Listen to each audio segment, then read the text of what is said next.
Hello，大家好，我係 Edward Choi 蔡永聰。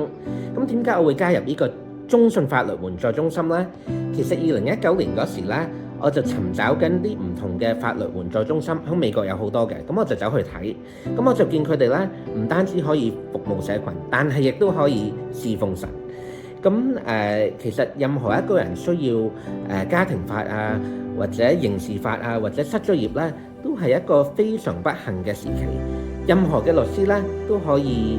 幫佢哋嘅法律嘅需要，但係淨係一個基督徒嘅律師咧，可以幫佢哋嘅心靈、心理同埋實體上嘅需要。我就求住咧，希望咧有一日咧喺加拿大咧就會有呢啲法律援助中心啦。咁冇幾耐咧，1年後到咧，我個上司咧李律師咧就邀請咗我加入呢個Student Advisory Committee 呢個諮詢委員會，係開始加拿大第一個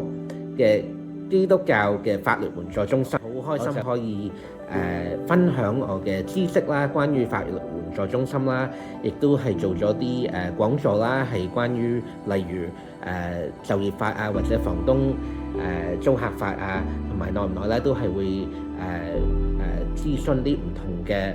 法律嘅問題啦。咁我亦都喺嗰個諮詢委員會嗰度。咁我希望大家咧可以加入我，一齊可以分享我哋嘅唔同嘅知識啦，可以侍奉神啦，同埋服務社群啦。